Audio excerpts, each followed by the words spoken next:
Study IQ IAS, अब तैयारी हुई अफोर्डेबल। दोस्तों, इमेजिन करिए एक ऐसा देश जिसमें नई बिल्डिंग्स क्रिएट हो रही हो, बेहतरीन इंफ्रास्ट्रक्चर बन रहा हो, जहां का यूथ पूरी जान लगा रहा हो आगे बढ़ने के लिए, लेकिन कहीं ना कहीं उस देश की जनसंख्या की ओवरऑल इनकम जो है वो स्टैग्नेंट हो गई हो। स्वागत है एक ऐसी दुनिया में जिसको हम कहते हैं मिडिल इनकम ट्रैप। क्या है ये मिडिल इनकम ट्रैप? क्यों कंट्रीज इस मिडिल इनकम ट्रैप की सीलिंग को नहीं तोड़ पा रही है? क्या इसके मेजर रीजंस हैं? कहां पर भारत चूक कर रहा है? और क्या ऐसे सजेशंस हैं जिससे हम मिडिल इनकम ट्रैप से एक विकसित भारत बन पाएंगे? तो दोस्तों, मिडिल इनकम ट्रैप एक ऐसा कॉन्सेप्ट है जिसमें कंट्रीज की ओवरऑल जो ग्रोथ है वो स्टैग्नेंट हो जाती है। यानी कि अगर कहा जाए तो विश्व भर में 108 देश ऐसे हैं जो इस मिडिल इनकम ट्रैप में फंसे हुए हैं। मतलब उनकी जो पर कैपिटा इनकम है, प्रति व्यक्ति आय है, वो स्टैग्नेंट है या बहुत हल्की फुल्की बढ़ रही है, जिसके कारण उनको डेवलप्ड नेशन का स्टेटस नहीं मिल पा रहा है। अगर मैं बात करूं ऐसे देशों की, तो ये 108 देश पूरे विश्व की 75% जनसंख्या के बराबर हैं। भारत के संदर्भ में अगर बात करें तो जिस गति से भारत चल रहा है, अगर हमें $3 ट्रिलियन जो कि अभी हम हैं, और $5 ट्रिलियन का जो हमारा सपना है, और आगे जाके 2047 तक जो हमें डेवलप्ड नेशन बनना है, तो अगर मैं आपको बताऊं कि हमें ये मिडिल इनकम की शैकल्स को तोड़ना है, इन बेड़ियों को तोड़ना है, तो हमें हमारी इकोनॉमी को ऑलमोस्ट इससे 9 गुना ज्यादा पर लेकर जाना पड़ेगा। और अगर हमने अभी की रफ्तार से हम चलते रहे तो आने वाले 75 सालों में भी हम इन बंदिशों को या मिडिल इनकम ट्रैप की जो बेड़ियां हैं इसको नहीं तोड़ पाएंगे। तो क्या ये इम्पॉसिबल है भारत के लिए कि वो विकसित देश नहीं बन पाएगा या डेवलप्ड नेशन नहीं बन पाएगा? क्या हम हमेशा एक एवरेज कंट्री ही रह जाएंगे? क्या जो हम हमेशा लगातार बोलते रहते हैं कि हम दुनिया की सबसे बड़ी अर्थव्यवस्था बनकर उभरेंगे, क्या ये एक सपना ही रह जाएगा? जी नहीं, ये सपना बिल्कुल हमारा पूरा होगा, लेकिन उसके लिए हमें कुछ स्टेप्स लेने पड़ेंगे। तो सबसे पहले बात करते हैं मिडिल इनकम ट्रैप के संदर्भ में कुछ जनरल चीजें कि क्यों कोई देश मिडिल इनकम ट्रैप में फंसता है, और मैं इसमें भारत का संदर्भ ही लूंगा यहां पे, और साथ साथ में ये सजेशंस भी दूंगा कि कैसे हम मिडिल इनकम ट्रैप से बाहर निकल सकते हैं।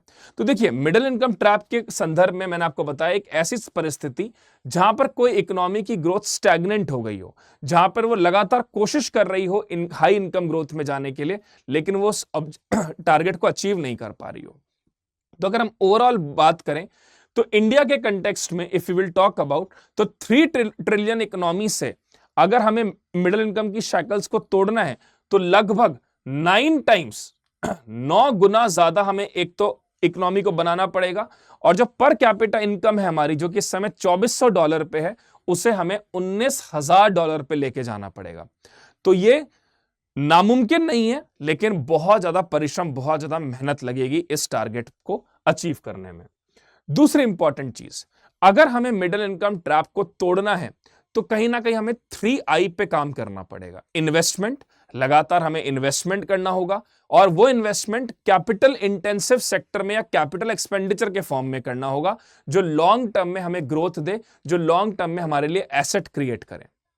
दूसरी बात, इन्फ्यूजन, जो मॉडर्न ग्लोबल टेक्निक्स है, मॉडर्न ग्लोबल तरीके हैं, उन्हें हमारे सिस्टम में, हमारी इकोनॉमी में इनकॉर्पोरेट करना पड़ेगा।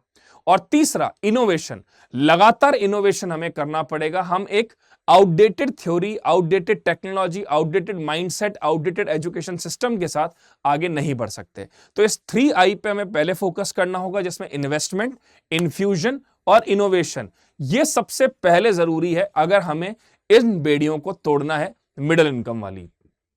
आगे अब अगर बात करें कि क्या भारत की ग्रोथ स्टैग्नेंट है, क्या भारत की ग्रोथ बढ़ नहीं रही? हमारे प्रधानमंत्री जी तो बार बार ये कहते हैं, हमारी फाइनेंस मिनिस्टर तो बार बार ये कहती हैं कि भारत की ग्रोथ बढ़ रही है। हर आर्टिकल में, हर न्यूज़पेपर में ये होता है कि इंडिया की ग्रोथ तो लगातार बढ़ रही है। तो फिर क्यों ऐसा हो रहा है कि ये मिडिल इनकम ट्रैप का टारगेट अचीव नहीं हो, इससे हम ब्रीच आउट नहीं कर पा रहे? इवन अभी तो हम अपर मिडिल इनकम ग्रुप में भी नहीं जा पाए हैं। तो क्या ये इश्यूज हैं?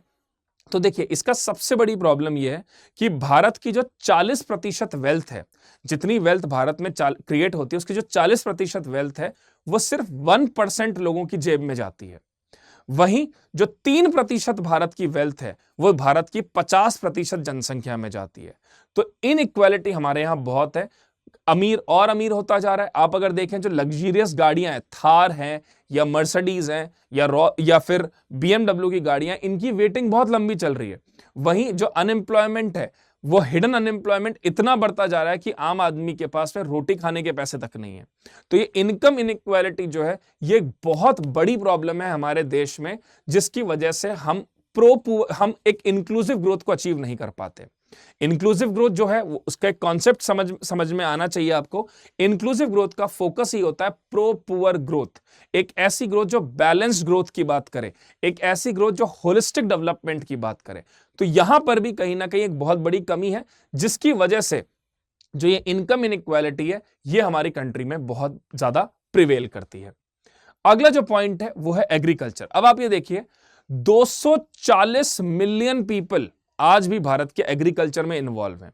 अगर मैं लैंड अवेलेबिलिटी की बात करूं या लैंड साइजेस की बात करूं, तो बहुत ज्यादा डिफरेंस नहीं है भारत और चाइना में।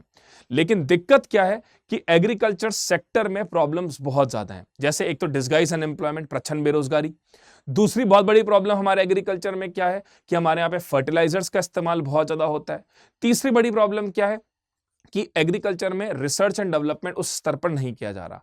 ऑल्दो सरकार की तरफ से लगातार इस पे कदम उठाए जा रहे हैं, चाहे वो डिजिटलाइजेशन हो एग्रीकल्चर का, चाहे एग्री स्टैक हो, चाहे सरकार की तरफ से नई नई नीतियां एग्रीकल्चर के लिए बनाई गई हो, जिसमें सॉइल हेल्थ कार्ड से लेके प्रधानमंत्री कृषि सिंचाई योजना से लेके पीएम किसान से लेके और भी बहुत सारी स्कीम्स किसानों के वेलफेयर के लिए करी जा रही हैं। लेकिन अल्टीमेट प्रॉब्लम वहीं आकर रुकती है कि इन सारी स्कीम्स का एग्जीक्यूशन उस लेवल पर नहीं है, मॉनिटरिंग उस स्तर पर नहीं है। सरकार की तरफ से बेजोर कोशिशें करी जा रही हैं, लेकिन इनमें एग्जीक्यूशन और जो ओवरऑल रिव्यू मैकेनिज्म है वो बहुत कमजोर है, जिसके कारण भारत का सबसे बड़ा एम्प्लॉयमेंट ड्रिवन सेक्टर, जो कि प्राइमरी सेक्टर है हमारा, वो कहीं ना कहीं उसकी ग्रोथ स्टैग्नेंट हो गई है 16-17% पे। हम ये बात भी कहना चाहेंगे यहां पे कि एग्रीकल्चर और सर्विस सेक्टर, ये दोनों भी अगर हमारे सही से ग्रो हो जाएं, तो भी हमारे ऊपर से काफी बर्डन कम हो सकता है, क्योंकि एग्रीकल्चर एक्सपोर्ट में भी बहुत कंट्रीब्यूट करता है। बट स्टिल, क्योंकि मैन्युफैक्चरिंग सेक्टर हमारा ऑलरेडी वीक है और एग्रीकल्चर सेक्टर लगातार कमजोर होने की वजह से जो बर्डन है वो सर्विस सेक्टर पे ज्यादा है। और सर्विस सेक्टर जो हमारा है वो बहुत ज्यादा वेल्थ क्रिएटिंग नहीं है। वो ओवरऑल इकोनॉमी को जरूर कंट्रीब्यूट करता है जीडीपी में, लेकिन उसका जो शेयर है, पर शेयर है, वो काफी कम है।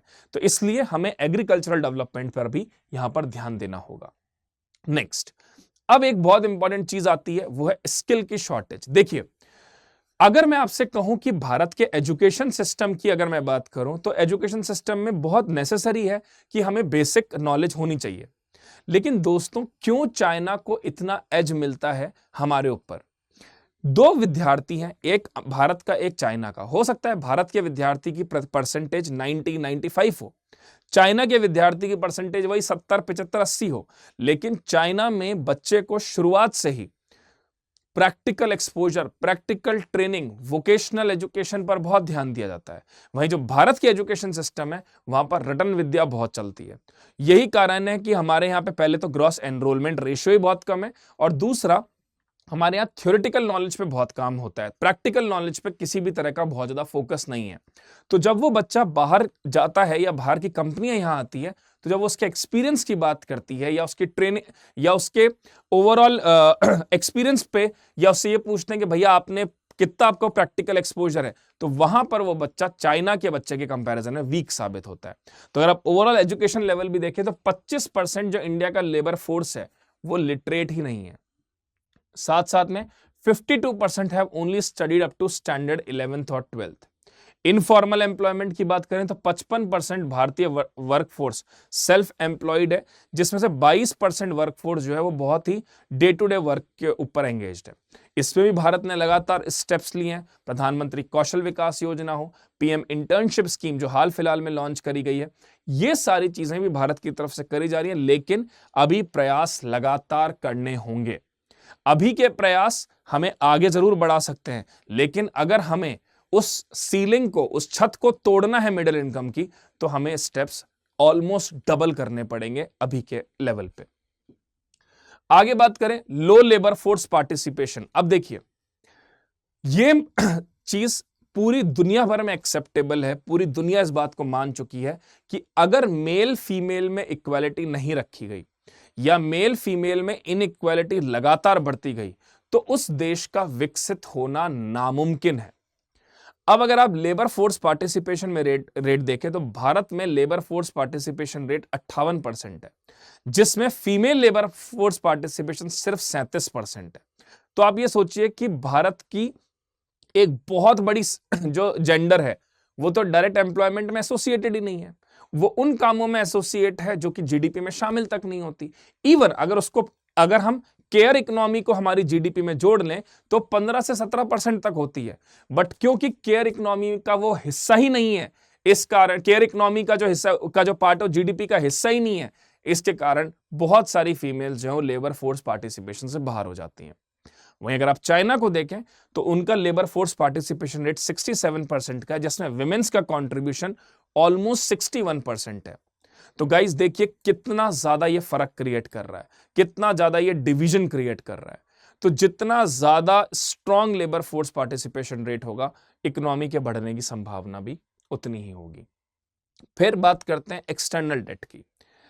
भारत का जितना भी पैसा भारत कमाता है, अर्न करता है एक्सपोर्ट करके, उसका बहुत बड़ा हिस्सा इंटरेस्ट पेमेंट में चला जाता है, क्योंकि हमारी डेट लगातार बढ़ती जा रही है। दो चीजें यहां पर होती है, एक होता है डेट टू जीडीपी रेशियो, एक होता है tax to GDP ratio. Bharat का डेट टू जीडीपी रेशियो बहुत ज्यादा है, वहीं टैक्स टू जीडीपी रेशियो कम है, जिसके कारण भारत का जितना भी भारत पैसा कमाता है वो सारा जो उसने लोन लिया है उसके इंटरेस्ट में चला जाता है। अगर एक डेटा के अनुसार मैं बात करूं तो इंडिया का एक्सटर्नल डेट ऑलमोस्ट $663.8 बिलियन है, जिसमें से जो कि लास्ट ईयर्स के कंपैरिजन में लगातार बढ़ा है। तो जो डेट है हमारा वो लगातार बढ़ते जा रहा है, तो जो हम पैसा कमाते भी हैं वो पैसा हमारा वापस चला जाता है उस डेट के इंटरेस्ट में। तो आप बताइए कहां से डेवलप्ड होंगे? तो इस डेट को कम करना होगा और टैक्स टू जीडीपी रेशियो को थोड़ा हमें बढ़ाना होगा। अब बात करते हैं R&D के ऊपर खर्चा। देखिए जितने भी बड़े देश हैं, चाहे यूएस है, चाहे डेवलप्ड इकोनॉमीज है, इवन इजराइल जो है, ये लोग भी R&D के ऊपर खर्चा बहुत करते हैं। रिसर्च एंड डेवलपमेंट में अगर भारत की स्पेंडिंग देखी जाए तो वो बहुत कम है, ऑलमोस्ट 0.65% ऑफ टोटल जीडीपी।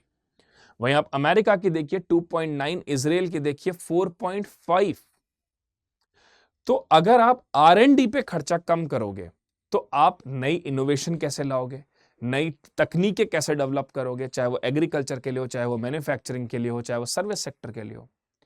तो रिसर्च में जितना पैसा खर्च होगा, एक डेटा है कि अगर आप रिसर्च पे ₹1 खर्च करते हो तो आपको वो ₹10 का रिजल्ट देती है। लेकिन क्योंकि हमारी इंटरनल प्रॉब्लम्स इतनी ज्यादा हैं, चाहे वो एजुकेशन हो, चाहे वो हेल्थ हो, चाहे वो बॉर्डर डिस्प्यूट्स हो, ये सारे हमारे इतने बड़े ग्रेव प्रॉब्लम्स हैं जिसके कारण रिसर्च के लिए हमारे पास इतना पैसा ही नहीं होता खर्च करने के लिए। तो अगर हमें विकसित भारत बनना है 2047 तक तो R&D पे खर्चे को बढ़ाना पड़ेगा दोस्तों, ठीक है। इसके साथ साथ में अगर मैं आपसे ये बात बोलूं कि क्या सच में इतनी ज्यादा समस्याएं हैं? जी हां, समस्याएं तो हैं, लेकिन ऐसी बात नहीं है कि समस्याओं का हल नहीं है। भारत को अपनी स्किल के ऊपर ध्यान देना होगा, भारत को इंफ्रास्ट्रक्चर बेहतर करना होगा, भारत को उन 3 आईज पे ध्यान देना होगा, इन्वेस्टमेंट, इनोवेशन और इन्फ्यूजन। लेबर फोर्स पार्टिसिपेशन में महिलाओं को शामिल करना होगा।